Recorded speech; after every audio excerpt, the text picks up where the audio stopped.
राज्य मंत्रिमंडळातल्या अनेक मंत्र्यांना त्यांच्या वादग्रस्त विधानांमुळे वादग्रस्त प्रतिमेमुळे राजीनामा द्यायला लागू शकतो. त्यात आज सामनानं काही 8 मंत्र्यांची लिस्टही तयार केली आहे आणि विशेषतः सगळ्यात जास्त शक्यता व्यक्त केली जाते आहे ती माणिकराव कोकाटे यांच्या मंत्रिमंडळातल्या फेरबदला. मंत्रिमंडळामध्ये कोणाला ठेवायचं आणि कोणाला काढायचं, कोणाला वगळायचं, हा सर्वस्वी मुख्यमंत्र्यांचा अधिकार असला किंवा आहेच, तरी या सरकारचा रिमोट कंट्रोल दिल्लीत अमित शहांकडे. दिल्लीत काल मुख्यमंत्री दिल्लीत गेले एका कार्यक्रमासाठी, पण त्यांचा मुख्य हेतू हा या मंत्रिमंडळामध्ये जे काय सध्या गोंधळाचं वातावरण सुरू आहे आणि त्यांच्या नियंत्रणाबाहेर स्थिती गेलेली आहे, त्या संदर्भात मार्ग काढण्यासाठी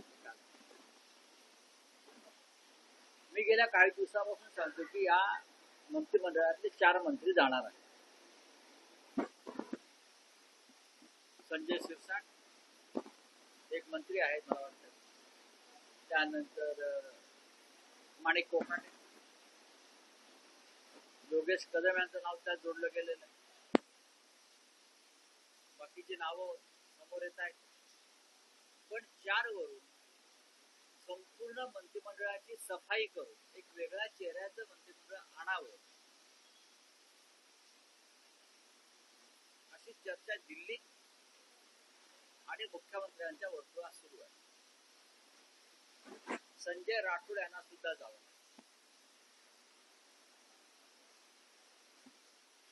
भ्रष्टाचार, शेतकऱ्यांच्या विरोधी वक्तव्य, लेडीज बार, घोटाळे, पैशाच्या उघड्या बॅगा घेऊन बसणं, याच्यामुळे बिघडलेली प्रतिमा हे आता ओझं देवेंद्र फडणवीस यांच्या कल्पनेपलीकडे गेले. ते ओझं त्यांना आता पेलवत नाही, पण ते फेकताही येत नाही. खरं म्हणजे ज्यांचं 137चं संख्याबळ आहे त्यांना अशा प्रकारे ओझ्यानं वाकून जायची गरज नाही, तरी ते वाकलेले आहेत आणि ते त्यांचं काम करत आहे. जसं काल काय झारखंड मधून एक टोळी आली, एक पथक आलं एसीबी आणि अमित साळुंखे नावाच्या व्यक्तीला अटक करून घेतली. आपल्याला माहिती आहे सुमित फॅसिलिटी. ही सुमित फॅसिलिटी काय आहे?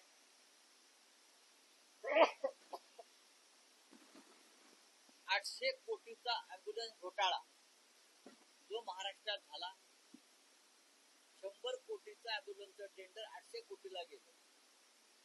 हे ते सुमित फॅसिलिटी 108 नंबर अँब्युलन्स आठवत आहे. मी स्वतः हा विषय काढले आणि त्याचे सूत्रधार आम्ही 650 कोटींचे टेंडर वाढवले. कुठे तुम्हाला अँब्युलन्स दिसतात? हा सगळ्यात मोठा घोटाळा वैद्यकीय क्षेत्र. 800 कोटी. हे जे अमित साळुंखे आहेत ते श्रीकांत शिंदे मेडिकल फाउंडेशन जे आहे त्याचा कणा आहे, आर्थिक कणा. मोठ्या प्रमाणात हे सगळे पैसे जे शिंदेकडे वळवले आणि श्रीकांत शिंदे मेडिकल फाउंडेशनकडे वळवले याची चौकशी आता मी करायला सांगितलं. झारखंड मधल्या मध्य घोटाळ्यात काल एक पथक इथे आलं आणि या सुमित फॅसिलिटीच्या अमित साळुंखेला अटक केली. हा एकनाथ शिंदे आणि श्रीकांत शिंदे यांचा अत्यंत जवळचा माणूस आहे. ही अटक सहज झालेली नाही. सरकारला या पैशाला कुठे पाय फुटले, कोणाच्या खात्यात गेले, प्रत्यक्ष ते शोधायचे आहे आणि हे धागेदोरे महाराष्ट्राच्या मंत्रिमंडळापर्यंत येतात. या पैशाला कुठे पाय फुटलेत, कोणाच्या खात्यात गेलेत, प्रत्यक्ष ते शोधायचं आहे. आणि हे धागेदोरे महाराष्ट्राच्या मंत्रिमंडळापर्यंत येतात. हे असे अनेक प्रकार आहेत. हे प्रकरण सोपं नाही आहे. झारखंड मध्ये अनेक पत्रकार आणि एकनाथ शिंदेच्या अत्यंत जवळच्या म्हणजे त्यांच्या बाळराजांच्या अत्यंत गळ्यातल्या टाईट असलेल्या व्यक्तीला अटक करून घेऊन गेले. हे प्रकरण आता ईडीकडे आणि 800 कोटीच्या घोटाळ्यात सुद्धा हा बाहेर येईल. मध्य घोटाळा बाहेर कोणाचे पैसे किती अडकले आहेत, कोणाचे पैसे कुठल्या मेडिकल फाउंडेशनला गेले, निवडणुकीत किती वापरलेत, कसे आले, कुठे गेले, हे सगळं आता यातून बाहेर पडणार आहे. त्याच्यामुळे देवेंद्र फडणवीस यांना वरपासून खालपर्यंत मंत्रिमंडळाच्या साफसफाईची मोहीम आता घ्यावीच लागते.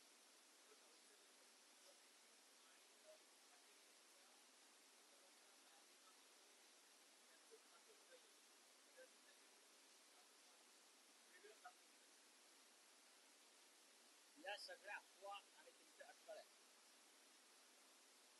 माणिक कोकाटे यांना राजीनामा द्यावा लागेल किंवा त्यांना काढावा लागेल. शेतकऱ्यांचा केलेला अपमान असा खातेबदलातून दूर होतो. कृषी मंत्री असताना केलेला गुन्हा त्यांचं फक्त खातं बदलून दूर निघेल पाप. अजित पवार नाही मान्य. स्वतःला शेतकऱ्यांची मुलं समजतात, स्वतःला शेतकरी समजतात. आणि माणिक कोकाटे असतील, संजय शिरसाट असतील, योगेश कदम असतील, संजय राठोड असतील, हे असे सगळे नमुने आपण मंत्रिमंडळामध्ये घेतलेले आहोत. राज्य कसं चालवतात? काल हर्षल पाटील या तरुणाने केलेली आत्महत्या तुम्हाला विचलित करत नाही. आणि हर्षल पाटीलला ठेकेदार होता की नाही याच्यावर संशोधन करून तुम्ही तुमच्यापुढे माहिती आणता. एक तरुण आत्महत्या करतो, त्या तरुणाच्या आत्महत्येमागचं कारण स्पष्ट झालेलं आहे, तरी सरकार ती आत्महत्या नाही हे सांगण्याचा प्रयत्न. इतकं निर्ढावलेलं सरकार या महाराष्ट्रामध्ये काम.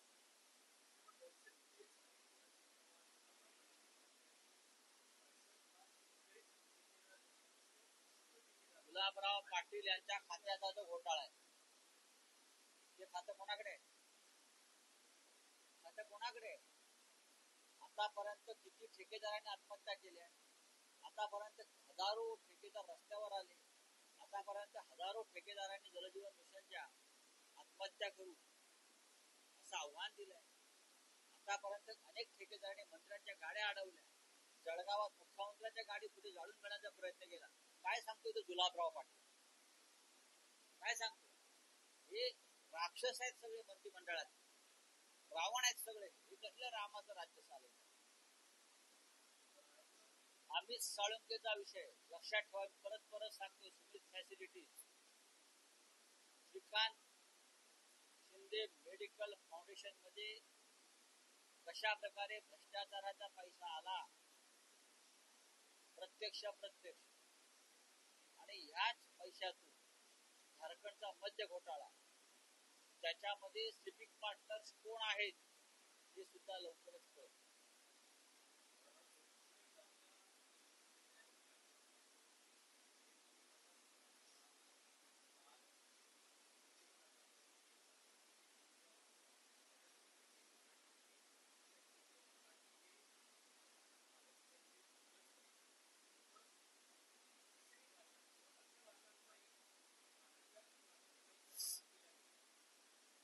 देवेंद्र फडणवीस थोडे गोंधळलेले, की हे विसरत आहेत की ते महाराष्ट्रासारख्या एका महान राज्याचे मुख्यमंत्री, ज्या महाराष्ट्रानं देशाला दिशा आणि मार्गदर्शन केलं, ज्या राज्यानं या देशाच्या स्वातंत्र्य लढ्यामध्ये एक महान भूमिका बजावली.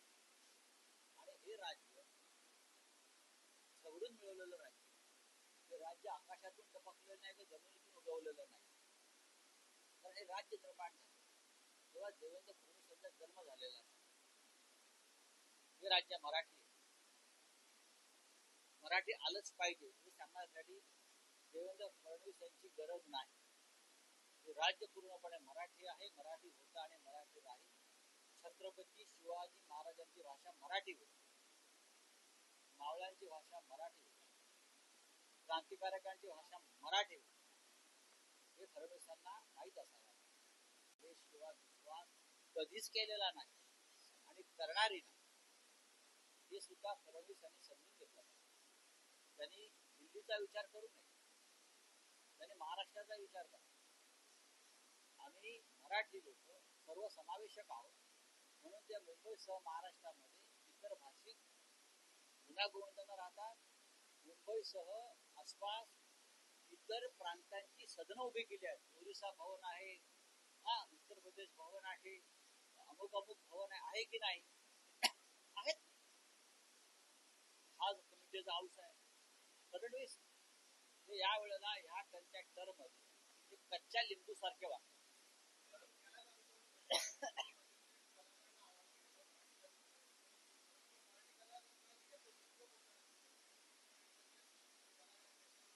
कोणासारखे?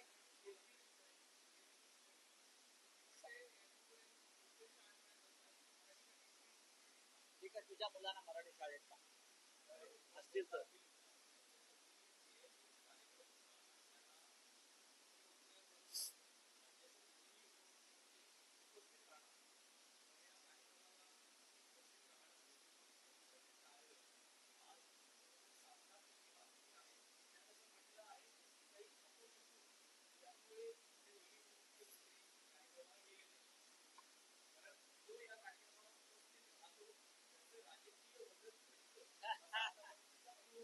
बातमी आहे चांगली आणि सत्य कथेवर आधारित त्या बातम्या असतात. संदर्भ दिलेला आहे, खरं आहे.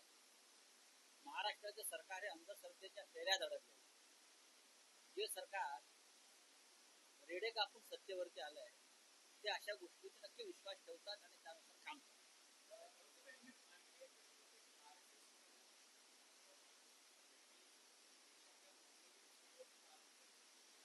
नितेश राणे नावाचे जे मंत्री आहेत त्यांनी ताबडतोब राजीनामा दिला पाहिजे, कारण त्यांच्या विचारांच्या विरुद्ध आहे.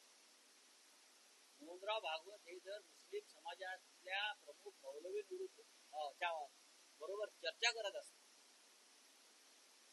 त्यांची मतं समजून घेत असतील, त्यांच्याविषयी सहानुभूती दाखवत असतील, तर नितेश राणेच ना, ते नेहमी पिळा लावून बोलतात ते कोण बोलतात. तर त्यांनी ताबडतोब मंत्रिपदाचा अशा लोकांनी राजीनामा दिला पाहिजे, निषेध केला पाहिजे त्यांनी भाजपचा आणि संघाचा. कारण ते त्यांचा जे कठोर विचार आहे हिंदुत्वाचे त्याच्यामध्ये बसत नाही ना. चिटकून बसू नका खुर्शीला. धर्मासाठी हिंदुत्वासाठी राजीनामा द्या, ताबडतोब मोहन भागवतांचा निषेध करा, तरच तुम्ही खरे हिंदुत्ववादी. या देशामध्ये मुसलमान समाज मोठ्या प्रमाणात राहतो. त्यांच्या पुढे पाकिस्तानात जायचा पर्याय होता, त्यांनी भारत हा आपला देश मानला. या देशाच्या स्वातंत्र्य लढ्यामध्ये भारतीय जनता पक्ष नव्हता. या देशाच्या स्वातंत्र्य लढ्यामध्ये गांधीजींच्या खांद्याला खांदा लावून, हिंदूंच्या खांद्याला खांदा लावून मुस्लिम समाज होता. अनेक मुस्लिम कार्यकर्ते वीर जे फासावर गेले, अशफाकुल्ला खान असतील, अनेक अशी नावं आहेत जे फासावर गेले. अंदमान मधली यादी काढा, त्यांच्यामध्ये काही वाईट प्रवृत्ती असतील त्या दूर केल्या जातात. महाराष्ट्राच्या संयुक्त महाराष्ट्राच्या लढ्यामध्ये अमर शेख सारखे बरं का लोक काम करत होते. अमित दलवाई सारखे मुस्लिम समाजातले लोक हे इथे मोठं समाज सुधारण्याचं काम करत होते. हे या लोकांनी समजून घेतलं पाहिजे. जे वातावरण बिघडत आहेत ना, मोहनराव भागवत यांच्या कार्याचं स्वागत केलेलं आहे. राष्ट्र एक ठेवायचं असेल, राष्ट्रीय एकात्मता जपायची असेल तर हिंदुत्वाबरोबर इतर समाजांना सामावून घेतलं पाहिजे. पण हे जे काही फडणवीस मंत्रिमंडळात किंवा योगीच्या मंत्रिमंडळाचे लोक बसले आहेत ना, त्यांना हे मान्य नसेल भागवतांचं कार्य, सरसंघ चालकांचा विचार आणि तर त्यांनी राजीनामा दिला. म्हणजे महाराष्ट्रात नितेश राणे या मंत्र्यांना ताबडतोब राजीनामा दिला पाहिजे. नुसता वाटण्यासारखा उडत असतो तो हिंदुत्वाचा विचार, वाटण्यासारखा. त्याचे जुने फोटो बघा, मी मला कुठे दाखवले, नमाज पडतोय, रोजा सोडतोय, ते आणि त्याचे वडील मिया नारायण राणे. काय मला सांगताय तुम्ही? लोकांना फसवताय का? महाराष्ट्र या देशाला दिशा देणार मुसलमान समाज मोठ्या प्रमाणात राहतो. त्यांच्या पुढे पाकिस्तानात जायचा पर्याय होता. त्यांनी भारत हा आपला देश मानला. या देशाच्या स्वातंत्र्य लढ्यामध्ये भारतीय जनता पक्ष नव्हता. या देशाच्या स्वातंत्र्य लढ्यामध्ये गांधीजींच्या खांद्याला खांदा लावून, हिंदूंच्या खांद्याला खांदा लावून मुस्लिम समाज होता. अनेक मुस्लिम कार्यकर्ते वीर जे फासावर गेले, अशफाकुल्ला खान असतील, अनेक अनेक अशी नावं आहेत जे फासावर गेले. अंदमान मधली यादी काढा, त्यांच्यामध्ये काही वाईट प्रवृत्ती असतील त्या दूर केल्या जातात. महाराष्ट्राच्या संयुक्त महाराष्ट्राच्या लढ्यामध्ये अमर शेख सारखे बरं का लोक काम करत होते. अमित दलवाई सारखे मुस्लिम समाजातले लोक हे इथे मोठं समाज सुधारण्याचं काम करत होते. हे या लोकांनी समजून घेतलं पाहिजे. जे वातावरण बिघडवत आहेत ना, मोहनराव भागवत यांच्या कार्याचं स्वागत केलेलं आहे. राष्ट्र एक ठेवायचं असेल, राष्ट्रीय एकात्मता जपायची असेल तर हिंदुत्वाबरोबर इतर समाजाला सामावून घेतलं पाहिजे.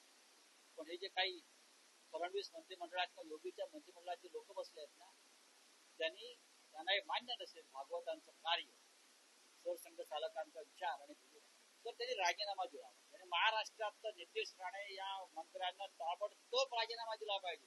नुसता वाटण्यासारखा उडत असतो तो हिंदुत्वाचा विचार, वाटाण्यासारखा.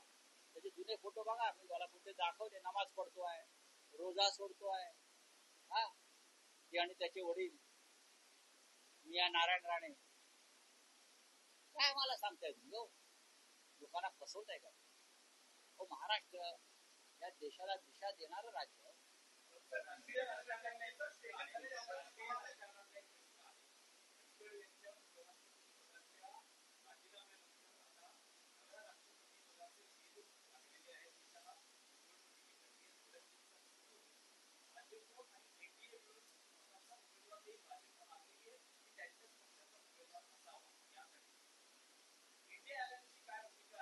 आम्ही आमचा उमेदवार उभा करणार. हे साधारण आमची आता चर्चा सुरू आहे. समोरून कोण उमेदवार येतोय, हे समोरून कोणत्या बाहुला येतोय, ती बाहुलं बसवतील त्या महत्वाच्या पदावर. त्यानंतर आम्ही आमचा उमेदवार ठरवू.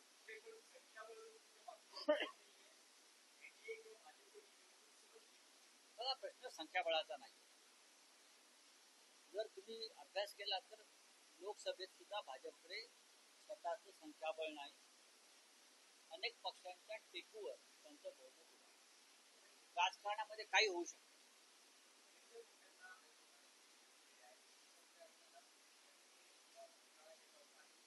मला माहिती.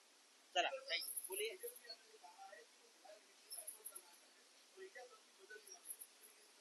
मैं तेजस्वी यादव जी का स्वागत करता हूँ. मैंने उनका बयान पढ़ा है.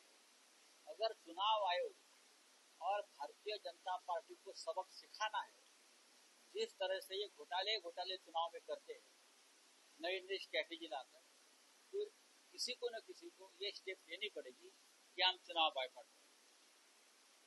ये विचार अच्छा है, पूरे देश में ये विचार जाना चाहिए.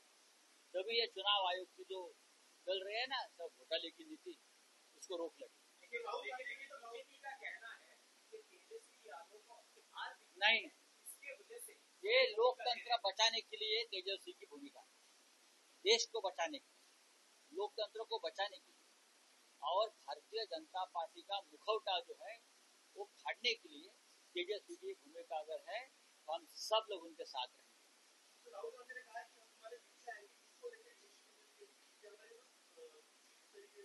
हम सब तेजस्वी के साथ रहेंगे.